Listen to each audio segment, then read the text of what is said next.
Boa tarde a todos. Meu nome é Fernando Genta, sou pesquisador da Fundação Oswaldo Cruz, e essa aqui é uma aula da disciplina Fundamentos de Enzimologia da pós-graduação do Instituto Oswaldo Cruz. Essa aula aqui é uma continuação, na verdade, de discussões anteriores, né? E hoje o que eu quero conversar com vocês, né, é sobre classificação de enzimas. As enzimas, como eu mencionei numa das aulas anteriores, elas são definidas pela reação que elas catalisam, né? Lembrando que enzimas são catalisadores biológicos, né? Então, definição de catalisador é uma molécula que acelera a velocidade de uma reação. Então, por muitos anos, a única informação que se tinha sobre diferentes enzimas era a respeito das reações que elas catalisavam, né? Que substrato que elas reconheciam e qual era a reação química que essas enzimas exerciam, né, sobre esses substratos e o tipo de produto formado. A gente vai discutir daqui a pouco, né, daqui a algumas aulas, como isso foi analisado quantitativamente, né. Hoje em dia, hoje, a discussão vai ser mais do ponto de vista qualitativo. Tá? Eu vou começar, então, eu vou discutir esses tópicos que estão aqui, e antes, né, o primeiro, né, é o sistema de classificação atual, que descreve, classifica as enzimas, né, como eu já disse, de acordo com a reação catalisada, temos substrato,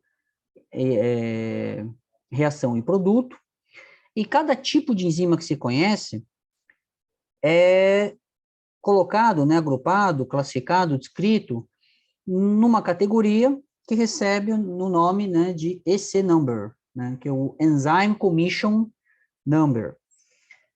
Esse sistema ele foi desenvolvido pela União Internacional de Bioquímica e Biologia Molecular. Então, é a IUBMB, em inglês é International Union of Biochemistry and Molecular Biology, e isso foi necessário porque durante a primeira metade do século XX, né, até mais ou menos 1950, 1960, existia uma variedade enorme de maneiras de nomear as enzimas, maneiras de agrupar elas, e foi necessário uma normalização desse campo do conhecimento para que os pesquisadores que trabalhavam com diferentes enzimas conseguissem conversar, né? Você conseguir entender a informação que está na literatura, né? Comunicar, né? E também conseguir trocar informações com mais facilidade, né? Se cada pessoa dá um nome diferente para a mesma entidade, fica difícil de você reunir as informações de uma maneira mais coerente, né? Bom, o que a IUBMB fez, então, foi propor esse sistema, que ele foi desenvolvido durante a segunda metade do século XX, né? Especialmente na década de 70 e depois, né, disso, ele vem com certa frequência recebendo atualizações, né? Quase todo, não vou dizer todo ano, mas assim, você tem atualizações periódicas desse sistema, revisões pela IUBMB. E essa classificação, ela é formalizada, né, desse jeito aqui, com esse número, EC, que tem 4 partes, né, um número com 4 séries, né, então, e cada parte desse número tem um significado. Eu vou usar como exemplo a enzima que mora no meu coração, né, todo enzimologista tem um xodó, e o meu xodó é essa enzima aqui, a 3.2.1.39, que é a glucan endo 1,3-beta-D glucosidase, ou beta-1,3 glucanase, ou laminarinase. Uma coisa muito comum na literatura é a mesma enzima ter nomes diferentes. Às vezes, os pesquisadores dão nome para as enzimas de acordo com a fonte. É muito comum em hidrolases você dar um nome de acordo com o substrato, colocando o sufixo ase, a gente vai ver isso daqui a pouco, mas seja como for, né, todos esses nomes se referem à mesma atividade enzimática. E eu vou usar como exemplo essa enzima, a beta-3-glucanase, né? Porque, como eu já disse, é a enzima que eu gosto mais, né? Então, a gente tem aqui... E o que significam, né, esses 4 números, né? O primeiro número é a grande classe, eu vou explicar um por um, tá? Depois, o segundo número é a subclasse, o terceiro número é a sub-subclasse, e o quarto número é o que se chama número serial, é o número que identifica com precisão de que enzima nós estamos falando, tá? Então, eu vou navegar por cada um desses números e explicando o significado para vocês. Primeiro, então, é o da grande classe, que descreve o tipo de reação química, tá? Para ilustrar esse sistema de classificação, eu acho que é uma maneira mais fácil de entender, eu vou usar esse site aqui, eu recomendo fortemente a vocês que estão interessados em enzimologia, que visitem esse site, ele é o site da IUBMB, onde essa classificação de enzimas foi colocada de uma maneira mais interativa, né? Você consegue navegar pelas divisões, pelas subdivisões, e até o nível de subclasse, você tem explicações, né, caixinhas, que você clica, abre e tem a descrição, né, da lógica que está subjacente à nomeação daquele grupo. Então, esse é o site, eu vou usar ele bastante nessa aula, mas eu sugiro que vocês acessem e naveguem, né, se familiarizem com o sistema. Bom, aqui já dá para ver, eu vou aumentar um pouco isso. Essas, então, são as 7 classes enzimáticas conhecidas até hoje. Então, cada uma corresponde a um tipo de reação química diferente. Elas foram sendo descritas ao longo dos anos, a mais nova é a classe 7 das translocases, que é até bastante recente, né? Mas o próprio nome, ele já diz um pouco, né? Ele já descreve o tipo de reação química envolvida. Então, na classe 1, reações de óxido-redução, na classe 2, transferências de grupo químico, na classe 3, hidrólise, na classe 4, lise, né, de ligação química, isomerização na classe 5, né, formação, né, ligases, né, formação de ligações químicas, né, ligação de 2 compostos na classe 6, e a classe 7 das translocases, que é a transferência de íons ou pequenas moléculas de um lado para outro de uma membrana. No nosso exemplo, né, a enzima que mora no meu coração, né, ela é da classe 3, ela é uma hidrolase. E se a gente clicar no link de hidrolases, aparece aqui uma definição, né? O site está todo em inglês, então, na verdade, como a maioria da literatura, né? Então, eu não preciso, nessa altura do campeonato, não, preciso, é importante, né? Vocês terem um bom domínio do inglês, né? Especialmente dos termos técnicos, né? Mas aqui, né, você tem uma descrição de que essas enzimas, o grupo, a classe 3 das hidrolases, catalisa a hidrólise de diferentes ligações. Às vezes é um pouco difícil classificar essas enzimas, porque elas têm uma especificidade ampla. Lembrem da aula, de uma aula anterior, onde a gente discute a especificidade das enzimas, e é muito comum uma enzima reconhecer diferentes substratos, e através disso a gente consegue ter informações sobre a conformação do sítio ativo, né? Mas, enfim, às vezes você tem, né, atividades que se sobrepõem um pouco, é o caso da beta-3-glucanase, e uma coisa muito comum em hidrolases é você criar um nome colocando ase no final. Então, exemplos são a amilase, a quitinase, a celulase, a gente usa o nome do substrato e coloca ase no final, isso já significa que a gente está falando de uma hidrolase. Mas isso é específico dessa classe, para outras não é isso que se faz, né? Para as outras, o nome da enzima é baseado no substrato e na reação química. A gente vai, eu vou ilustrar isso com essa enzima também. Bom, e aqui também, né, ele comenta que peptidases, que são as proteases, né, ou seja, hidrolases, que hidrolisam a ligação peptídica, costuma ter muitos nomes, né? Algumas têm muitos nomes comuns, né, tipo pepsina, catepsina, tripsina, mas todas elas têm, né, nomes também, aqueles chamam recomendados, né, nomes formais, né, que foram formalizados, né, pela UBMB.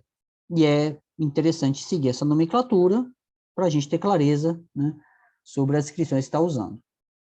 Bom, o segundo número da classificação é a subclasse. E o que a subclasse descreve?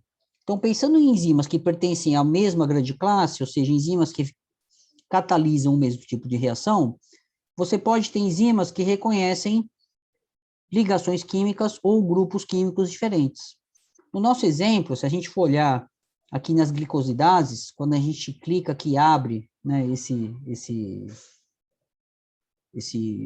link aqui, bom, ele já descreve um pouquinho aqui, né? Na verdade, quando a gente abre o das hidrolases, a gente vê um grande número de subclasses. Então, lembrando que o primeiro número 3, são hidrolases. O segundo número vai me dizer qual é o tipo de ligação ou de grupo químico hidrolisado por aquela enzima. E aqui a gente vê que existem 13 subclasses na classe das hidrolases. Então, hidrolases que hidrolisam ligações éster, ligações glicosídicas, ou seja, que envolvem açúcares, ligações éter, ligações peptídicas, carbono e nitrogênio, outros tipos de ligação, né? Não vou passar por todos, né? Mas enfim. Na subclasse 2, então, no grupo 3.2, é que a gente tem as enzimas que hidrolisam açúcares, né? As glicosidases, que hidrolisam ligações glicosídicas. Bom, se a gente clicar, a gente vai ter uma descrição, né, dessa subclasse, das glicosidases, são hidrolases, algumas realizam reações de transferência, de ligações glicosídicas para diferentes aceptores, eu não vou entrar em detalhes, que essa não é aula de glicosidases, né, mas enfim, e aqui a gente tem, né, ele até avança um pouco na descrição, né, falando quais são as subdivisões, as subclasses, né, falando aqui que podem ter dois grupos, né, que hidrolisam compostos, né, O ligados ou S ligados, e outro grupo que hidrolisa açúcares ligados ao átomo de nitrogênio, né. Aqui ele comenta, ele escreve algumas informações que são importantes para entender a nomenclatura. Então, por que não se usa muito o prefixo D, né, ou só quando pode ocorrer, né, se o isômero L daquele monossacarídeo ocorre na natureza, aí isso é utilizado na nomenclatura para distinguir as enzimas, mas se o isômero L for muito pouco comum, esse prefixo é omitido. Aqui também tem um pouquinho de descrição de tipos de enzimas, falando que você tem exoenzimas que hidrolisam açúcares terminais. Aí, nesse caso, usa-se a nomenclatura glicohidrolase, enzimas que hidrolisam ligações internas, que são as endoenzimas, acabam recebendo o nome de glicanohidrolase. Isso para diferenciar, né, especialmente enzimas que atuam sobre açúcares pequenos e enzimas que atuam sobre açúcares grandes, né?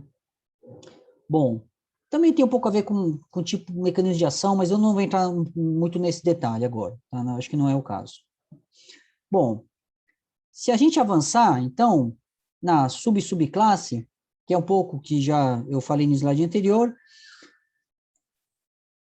para a maioria dos grupos, você tem uma distinção muito clara, né? O mecanismo de catálise utilizado para catalisar aquela reação sobre aquele tipo de ligação é diferente dependendo da sua subclasse, tá?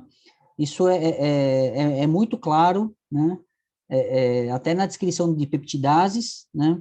No caso das glicosidases isso não é tão evidente, mas a lógica de divisão entre os grupos é essa. Então, a gente tem aqui, então, como eu já falei, dentro das hidrolases, número 3, a gente tem as glicosilases, que são as enzimas que hidrolisam ligações glicosídicas. Em português, a gente diz glicosidase, tá? Tem essa questão da tradução para o português, que seria o 3.2, e aí dentro dessas glicosilases, perdão, as glicosidases, seguindo aqui a nomenclatura, né? são as enzimas aqui dessa subclasse, a 3.2.1, que, como já tinha descrito, são as enzimas que hidrolisam, né, açúcares ligados ao átomo de oxigênio, que é o tipo mais comum, e ao átomo de enxofre. E na subclasse 3.2.2, a gente tem enzimas que hidrolisam compostos N ligados, né, onde você tem um açúcar ligado diretamente a um átomo de nitrogênio.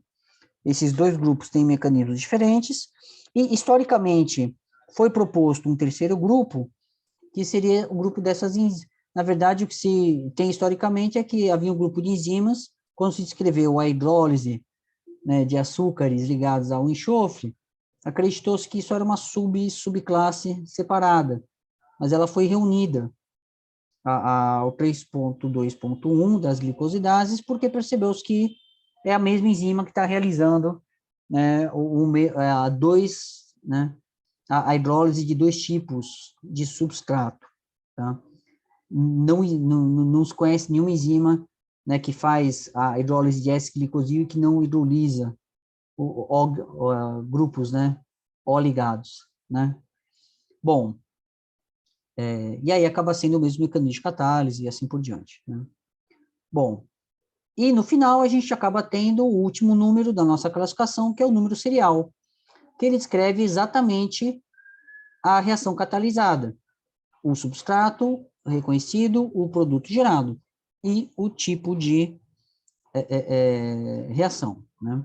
Então, aqui, quando a gente abre, né, esse nível, é que a gente chega nas enzimas individuais, e aí a gente acaba tendo um grande número de entradas, né? São conhecidas centenas, milhares de atividades enzimáticas diferentes, né?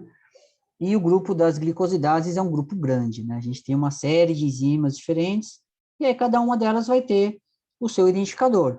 E aqui a gente já começa a ver o nome, né, de cada uma das enzimas em vez do grupo. Então, aqui tem amilase, tipo alfa, beta amilase, outras enzimas.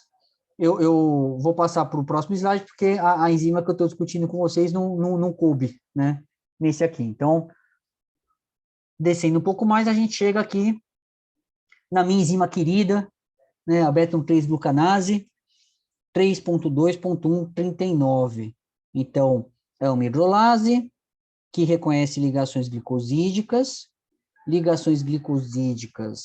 ligadas a um átomo de oxigênio, ou enxofre, mas nesse caso oxigênio, né? E é uma enzima que reconhece beta-1,3-glucanas, sendo uma enzima do tipo endo, né? O nome formal dela é glucan-endo-1,3-beta-D-glucosidase. Então, isso significa o quê? Que é uma enzima que reconhece glucanas. Então, a gente começa com o nome do substrato e depois escreve o nome da reação. É assim que se forma o nome formal de uma enzima. Então, é uma enzima que reconhece glucanas, e ao reconhecer glucanas, o que ela faz? Ela faz a hidrólise dessas ligações glicosídicas do tipo beta-1,3. Né? Às vezes é um pouco rocambolesco traduzir o nome do inglês para o português, mas a lógica é essa, é substrato e reação catalisada. Esse é assim que se constrói o nome formal de uma enzima. E se a gente olhar aqui, clicar, né, no link, né, dessa enzima específica, aí a gente passa a ter mais informações.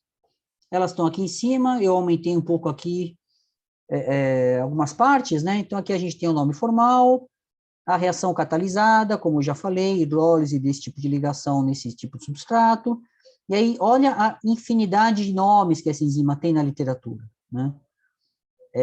Como laminarina, tá aqui, é o substrato mais comum, em muitos artigos ela aparece como laminarinase, aquilo que eu falei. Para hidrolases, é muito comum você dar o nome colocando só ase no final, tá? Aqui a gente tem, né, esse nome, o nome sistemático, né, e mesma lógica, a gente tem aqui o substrato e a reação hidrolisada. Isso aqui até conecta com aquela informação que a gente viu antes, né, de que glicohidrolases seriam as exoenzimas, né, e as glucanohidrolases seriam as endoenzimas, né? Então, aqui a gente tem um nome bastante formal nesse sentido, né, falando qual é o substrato e o tipo de reação catalisado. E aí costuma ter um pouco de informação, né, nesse caso específico, né, você tem um comentário explicando que, olha, ela é diferente de um tipo de enzima parecido, que é 3.12.16, a diferença entre esses dois tipos enzimáticos é o substrato reconhecido, nesse caso, essa enzima não reconhece esses substratos aqui, que são substratos que têm ligações beta 3 e beta 4, também não vou poder entrar nesse detalhe, mas o que diferencia essas duas enzimas, que se sobrepõem um pouco em termos de atividade, tá, é o reconhecimento ou não de um substrato específico. É assim, e aí a gente chega, né, numa definição quase que completa do tipo enzimático, né. É importante entender a classificação de uma enzima quando você começa a estudar uma determinada, né, atividade enzimática, especialmente no site da IUBMB, porque você entende um pouco melhor como é que se define aquela atividade, tá? Eu quero comentar com vocês agora o uso desses bancos de dados para entender bem não só o sistema de classificação, mas também para vocês levantarem informações fundamentais para o estudo da enzima de interesse, né? Então, o primeiro banco de dados que eu destaco é o da IUBMB, na verdade é onde vocês vão encontrar a definição atual formal daquela enzima em particular. Ele tem ferramentas de busca, a gente já navegou um pouco por ele, né, e aí realmente é uma questão de explorar as possibilidades do banco de dados, né. Tem um espelho da classificação da IUBMB, né, é a mesma informação, só que ela está no formato um pouco diferente, tem link para a literatura, onde tem uma explicação dessa informação, também tem no outro, mas, enfim, é que isso aqui está mais fácil, né, tá bem na frente. E o que é importante, o que vale a pena destacar desses bancos de dados da IUBMB, seja o ENS Explorer, seja esse espelho, é que no banco de dados da IUBMB, você vai encontrar a definição formal, é o que a gente já discutiu, né? O nome formal, o nome sistemático, aqui tem os outros nomes, isso eu já falei, mas o que eu quero destacar é que tem referências históricas sobre essa enzima, tá? Então, tem os artigos da literatura com descrições, ou a primeira descrição daquela enzima, ou algumas das primeiras descrições daquela enzima, e que foram a base para a proposição desse tipo enzimático, tá? Dessa identidade enzimática. Então, isso assim, dependendo da enzima, é literatura um pouco antiga, então aqui a gente vê que para beta-1,3-glucanase, a gente está falando de um artigo de 1963, um artigo de 1959, e essa categoria enzimática foi proposta e criada em 1965. Essa literatura, se você tem interesse numa enzima qualquer, ela é obrigatória, ela é fundamental. Você tem que ter uma cópia desses artigos, você tem que ler eles e tem que entender, né, do que eles tratam, né, porque, na verdade, é ali que está como essa enzima foi descoberta e descrita pela primeira vez, tá? Então, é uma discussão importante que acaba sendo mais frequente nas disciplinas de metodologia científica, né? Mas é sempre importante acompanhar. Eu acho que eu falei isso numa aula inicial do curso, que é importante acompanhar a história do conhecimento. E uma recomendação que acoplada a essa é que é fundamental a gente ver a literatura primária, né, e não literatura secundária. Então, é importante vocês irem no artigo onde aquilo foi descrito pela primeira vez. E essa informação quando se trata de enzimas, ela está sistematizada e apresentada na base de dados da IUBMB. Tá?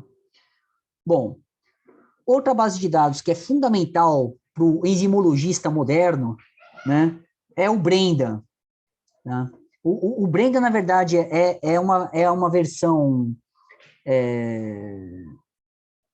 informatizada de uns catálogos que existiam no século passado, que eram os Enzyme Handbooks, tipo uma enciclopédia de enzimas, né?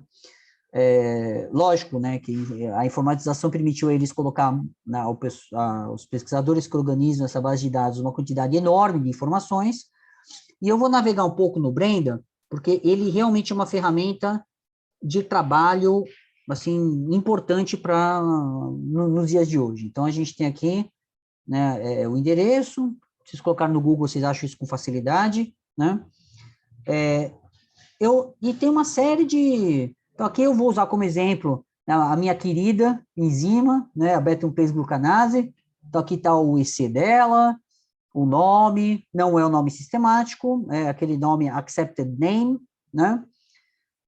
Aqui tem, né, a descrição do EC, hidrolase, glicosilase, então reconhece ligação glicosídica, glicosidase, ligação glicosídica ligada ao oxigênio, nesse caso, né? E aqui a descrição, né, do EC. E aqui, eu vou destacar algumas das ferramentas, né, desse site para vocês perceberem a importância dele. Aqui na aba lateral, a gente tem, né, vários links, né, com categorias de informação funcional. Esse é a grande vantagem do Brenda. Enquanto a IUBMB, ela coloca lá definição e história, o Brenda, ele faz um apanhado da informação que existe na literatura relacionada às características das enzimas que foram descritas naquela categoria. Não só características cinéticas, características bioquímicas, uma série de propriedades também, né, com muitos links na literatura, né, em outros bancos de dados. Então, eu vou mostrar só algumas que são importantes.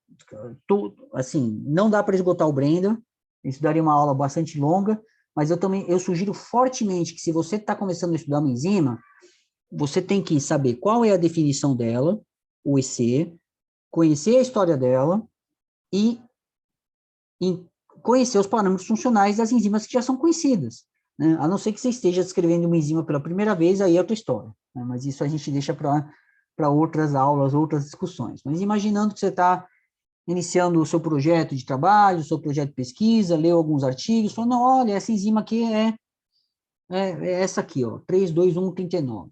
Né? É fundamental navegar nos links do Brenda e aprender e recolher o máximo de informação sobre as enzimas que já são conhecidas, né? Em outros organismos ou até no organismos que está estudando. Então, o primeiro que eu vou destacar, aqui a gente tem, né? Aqui tem os diferentes nomes, etc., mas aqui o tipo de reação. Então, aqui tem uma descrição da reação catalisada, muito semelhante à que tem no site da IUBMB, né? Então, hidrólise, na verdade é igual, né? Isso aqui é linkado, né? Então, hidrólise, né, de ligações glicosídicas do tipo beta-1,3 em beta-1,3-glucanas. E aqui, se você clicar nesse íconezinho, você consegue ver um desenho da reação, tá? Não é a única, esse aqui não é o único substrato reconhecido por essa enzima, esses não são os únicos tipos de produtos gerados, mas esse aqui é um desenho de uma reação que ilustra muito bem a ação dessa enzima. Você tem uma reação de hidrólise, né, de um açúcar com ligações beta-1,3, aqui não dá para ver no detalhe também, mas enfim, eu também não vou entrar nesse nível de descrição de beta-1,3-glucanase, mas a gente vê aqui que você tem um açúcar que é hidrolisado com a formação de açúcares menores, né, pela quebra, né, de uma ligação glicosídica, né. Bom, na verdade ele descreve aqui a hidrólise de duas ligações, né, mas enfim, aí já, eu também não quero entrar nesse nível de detalhe, eu só quero mostrar que é possível no Brenda você ter acesso a um diagrama, né, a um esquema, né, químico, né, da reação, substratos e produtos. Outra aba interessante do Brenda é quando você vai em substratos e produtos. Aqui, né, nesse interações entre enzimas e ligantes, né, tem várias coisas interessantes aqui. Quais são os cofatores, se tem metais que ativam, inibidores, ativadores, substratos naturais, e eu cliquei na abinha de substratos e produtos. E aqui tem uma lista de todos os substratos que já foram descritos para essa enzima, com, caso isso tenha sido determinado, que para algumas enzimas isso é um pouco trabalhoso de se fazer, e as pessoas acabam não fazendo os experimentos necessários, né? Você só sabe, olha, essa enzima aqui, ela hidrolisa esse açúcar, mas eu não determinei com exatidão qual que foi o produto gerado, eu só medi a reação de hidrólise, né? E aqui você tem, então, alguns casos onde o produto formado foi estudado. Então, isso aqui é ouro para quem está estudando uma enzima. Você já sabe quais substratos você pode usar, você sabe quais produtos você detecta, a gente vai discutir isso na aula sobre ensaios enzimáticos, né? E aqui tem link para a literatura. Então, isso é uma informação espetacular para quem está começando. Você já sabe mais ou menos como você pode montar o teu ensaio enzimático, qual é o substrato que você precisa e qual é o produto que você vai detectar. E aí depois você vai atrás da técnica, né, necessária para detectar aquele produto. Pode ser colorimetria, fluorimetria, cromatografia, tem uma série, né, de maneiras diferentes, né? Isso vai depender muito da enzima. Outra aba muito interessante é quando a gente vem aqui o que ele chama de parâmetros funcionais, né? Aqui eu cliquei nos valores de km. E aqui tem as faixas de km que foram descritas para esses diferentes substratos, né? E se você abrir aqui, você vai ver a literatura, os diferentes organismos, né? Para os quais, né? Isso foi estudado. Saber o valor de km da sua enzima de antemão é muito interessante para você desenhar ensaios enzimáticos adequados. Isso vai ficar claro mais à frente na disciplina, tá? Esses valores de km, eles podem variar bastante, percebe que tem substratos aqui que o km muda de 0,02 a 2,9 milimolar, uma variação de mais de 100 vezes. Isso porque provavelmente ele está reunindo enzimas diferentes, de diferentes organismos, ou do mesmo organismo, mas são enzimas que têm afinidades diferentes para o substrato. A gente vai esmiuçar essa frase, né, nas aulas a seguir, tá? Mas é uma informação fundamental para desenhar ensaios enzimáticos, né? Inclusive para você poder fazer uma análise comparativa, se você estiver estudando uma enzima nova, né, que ninguém nunca caracterizou, né? Aí você pode fazer uma discussão sobre organismos próximos, enfim, enzimas parecidas, e isso aí vai depender muito do tipo de estudo que você está fazendo.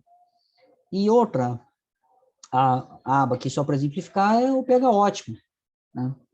pH ótimo também é uma informação fundamental para você desenhar um ensaio enzimático adequado, né?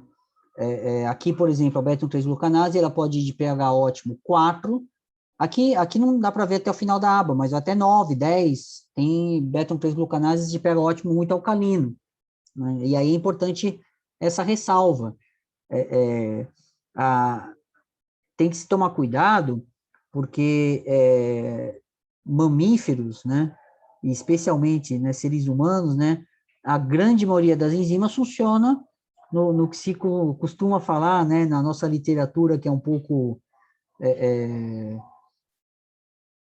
mamíferocêntrica, né, não sei como dizer isso, mas ela é muito voltada para mamíferos, muito voltada para a espécie humana, né, a gente chama de pH fisiológico, que é um pH 7,4, né, em torno desse valor, e o que é pH fisiológico para seres humanos pode não ser o pH fisiológico para outros organismos, e essa acaba sendo a regra, né? Isso varia enormemente, né? Qual que é o pH fisiológico, e isso acaba tendo um efeito muito importante no pH ótimo das enzimas, né?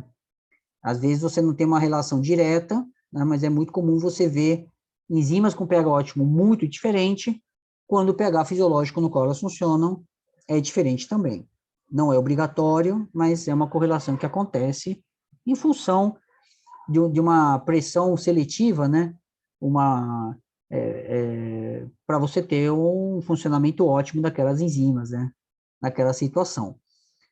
Para seres humanos, você também tem isso, dependendo do compartimento. Se a gente for ver, por exemplo, nas nossas enzimas digestivas, a gente tem um compartimento de digestão ácida, no estômago, a nossa protease principal que funciona ali tem um pH ótimo extremamente ácido, pH 2, 3, né, muito ácido. Enquanto que no intestino, né, delgado, né, você tem um pH fisiológico alcalino, então, né, e aí as enzimas têm um pH ótimo em torno de 8, né. Então, mesmo no mesmo organismo, você pode ter enzimas com pHs ótimos muito diferentes. Só até dentro das células, se você for olhar proteases lisossomais, elas têm um pH ótimo ácido, né, diferente de proteases que funcionam no citosol, que aí você tem o tal do pH fisiológico, né, então de 7,4. Bom, mas de qualquer maneira, é a mesma ressalva que eu faço. Isso aqui é ouro para um enzimologista, né, você saber mais ou menos que pH que você pode usar nos seus ensaios, né, para você fazer um bom desenho experimental. Se você não sabe, se essa informação não existe, aí você precisa fazer um tipo de experimento que a gente vai discutir na aula sobre o efeito do pH na atividade enzimática, né? Bom, outros bancos de dados que eu quero destacar. O Expasy, na verdade o Expasy é um site que tem uma série de ferramentas interessantes, muitas voltadas para a proteômica, para análise de estrutura de enzimas, e no meio dessas ferramentas você tem o banco de informações de enzimas. Então, sem dúvida, o Expasy é um site obrigatório, né, para o bioquímico, para o enzimologista, né. Outro site interessante e importante é o KEGG. KEGG é a abreviação, né, de Kyoto Encyclopedia of Genes and Genomes, né, ele tem uma história muito interessante, também não vou detalhar isso aqui, mas ele tem uma série de ferramentas muito interessantes sobre vias metabólicas, né, informação genômica, de famílias gênicas, e no meio tem aqui uma parte de nomenclatura de enzimas que vale a pena visitar também, né. Outro site é esse MetaSeq, né, é um banco de dados de vias metabólicas. Ele tem, esses sites estão todos interligados, tá? Então, se você for, inclusive, muitos deles com o próprio site da UBMB, você clica no IC, né, e aí você tem acesso a links para esses outros bancos de dados. Então, ele vai te mostrar, nesse caso, as vias metabólicas nas quais participa aquela determinada enzima. No caso da beta-nucleoglucanase, quando eu clicar lá no link do EC 32139, ele vai me jogar nesse site e mostrar as vias metabólicas envolvidas, tá? A maioria é relacionada com digestão, né? Mas enfim.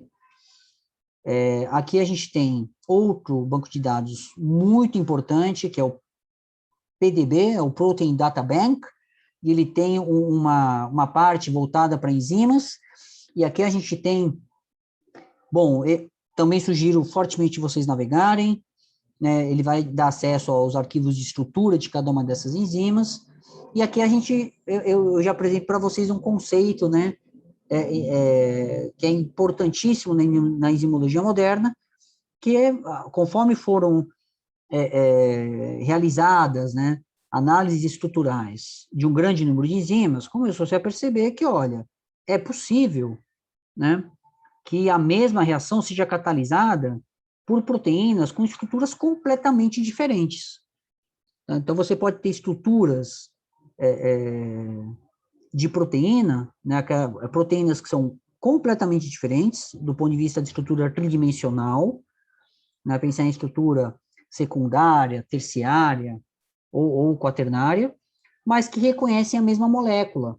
Elas têm sítios ativos que acabam tendo não necessariamente a mesma geometria, né, não necessariamente a mesma estrutura fina, né, no detalhe, mas a capacidade de reconhecer a mesma molécula.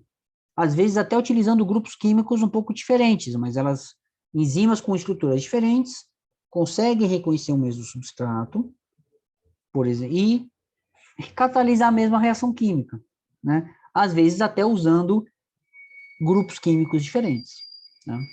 Então, aqui no PDB, isso ilustrado, assim, perfeitamente. Então, se a gente entrar, por exemplo, no link da minha enzima do coração, né, a 32139, ele vai falar, olha, tem 30 estruturas de beta-3-glucanase determinadas até hoje. E se a gente for olhar, né, uma por uma, não vou entrar nesse detalhe, que isso não é uma aula sobre beta-3-glucanases, né, mas é possível observar diferentes estruturas tridimensionais, diferentes geometrias de sítio ativo, até diferentes grupos catalíticos, né? Bom, outro site importante é o PFAM, que é a abreviação de Protein Family.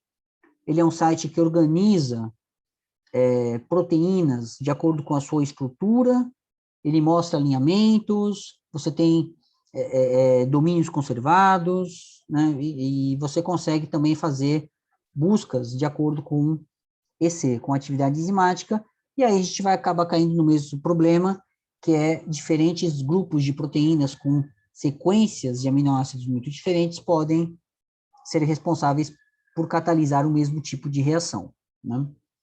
Bom, e aí eu quero destacar que dependendo do tipo de enzima que você estuda, tá, existe uma chance enorme de existir um banco de dados específico para ela. Então, eu recomendo fortemente que vocês procurem na literatura se essa informação já não existe. Enzimas que são muito estudadas, que tem muita gente estudando, tá? Existe uma grande chance de alguém já ter proposto, né, e viabilizado uma maneira, um repositório para organizar informação a respeito daquelas enzimas, né? Então, aqui o exemplo que eu vou dar é o exemplo que conecta com a beta-3-glucanase, que é esse banco de dados aqui, que é o CASE, é o Carbohydrate Active Enzymes, tá? Ele foi proposto na década de 90, na verdade, esse tipo de classificação ele foi proposto na década de 90, e hoje ele tem uma versão, né, online, né, e com uma série de ferramentas enormes. Esse site também ele é inesgotável, né, numa aula. Então, se você estiver trabalhando com glicosidases, né, enzimas que atuam sobre açúcares, eu sugiro fortemente entrar no Case e navegar. Aqui você vai ter diferentes grupos, etc. tal, mas o que eu quero ressaltar é não só a questão da existência de bancos de dados específicos para grupos de enzimas, né? Mas também esses bancos de dados eles podem usar critérios diferentes, não necessariamente o critério da IUBMB. O Case, por exemplo, ele agrupa, isso aqui não está muito ilustrado aqui, mas ele agrupa as enzimas de acordo com a estrutura. Com a estrutura, tem uma ferramenta meio que de categorização de estrutura secundária, que correlaciona muito bem com estrutura terciária. Então, eles acabam definindo famílias, são esses números aqui, de glicosidases, de acordo com a estrutura, de acordo com o alinhamento de aminoácidos e análises estruturais. Tem mais de uma centena de famílias escritas, então, olha só, 158 aqui, isso aqui é o número de uma família, então tem, pelo menos, tem mais, tá? 158 famílias de enzimas que atuam sobre açúcares, que tem o nome de glicosidhidrolases, né, é o nome que eles deram e que é usado, né, que são, então, 158 grupos dessas enzimas de acordo com a estrutura. E aqui, olha só, no meu exemplo das beta-3-glucanases, você tem diferentes famílias, ou seja, diferentes grupos de enzimas com estruturas muito diferentes que catalisam a mesma reação química. Então, aqui tem 1, 2, 3, 4, 5, 10 famílias diferentes de glicosidhidrolases que são capazes de realizar essa reação química aqui, seguindo aquela classificação escrita da IUBMB, transformando um substrato num determinado produto através de uma certa reação química, né? Isso não tem a ver, tomem cuidado, com o grau de especificidade da reação. Tá? Teve aquele comentário, né, alguns slides atrás, né, de que para hidrolases, às vezes, elas têm uma especificidade muito ampla, conseguem catalisar diferentes reações, reconhecer substratos muito diferentes. É uma ideia diferente da que está apresentada aqui. Aqui está apresentado que estruturas tridimensionais diferentes podem ter a mesma atividade enzimática. Isso pode acontecer com enzimas que têm uma especificidade ampla ou enzimas que têm uma especificidade mais estrita. Tá? Não é uma decorrência lógica. Tá? Bom, aqui outro exemplo é o das proteases, também tem um site espetacular, uma classificação também baseada em estrutura, né, e na sequência de aminoácidos, e aí você tem toda uma discussão sobre a funcionalidade de proteases, que eu não vou detalhar aqui, porque eu, né, não quero me estender muito, mas é só um exemplo. Outro exemplo aqui que de ligases, né, você tem aqui, né, ligases de ubiquitina, também existe um banco de dados para esse tipo de enzima. Aqui outro exemplo, né, de oxidorredutases, né, você tem um banco de dados específico para esse tipo de enzima, o citocromo P450, que é uma oxidorredutase. Então, assim, a minha recomendação para você que está começando, né, que está entrando no mundo das enzimas, é que você realmente explore todas as ferramentas, né, que eu descrevi aqui, e olhando na literatura, hoje em dia, né, o campo da enzimologia é muito dinâmico, você tem descobertas novas todo ano, né, então, e ferramentas novas também. Então, é fundamental que vocês não só tenham muita clareza e um conhecimento profundo sobre a definição clássica, a história daquela enzima, como também das propriedades das enzimas que já foram descritas, né, e das ferramentas que existem, né, nos bancos de dados, né, das informações que estão ali a respeito da atividade de interesse. Uma enzima é um mundo. É possível você ficar a sua carreira acadêmica inteira estudando um determinado tipo de enzima, descobrindo coisas novas, interessantes, e não esgotar o assunto. Cada uma dessas enzimas que estão ali, realmente é um universo com muita gente estudando, especialistas, que muito provavelmente são tão apaixonados quanto eu, né, na sua enzima do coração, né. Bom, gente, espero que vocês tenham gostado da aula, e a gente se encontra numa próxima oportunidade. Um grande beijo a todos, fiquem bem, cuidem-se e até a próxima.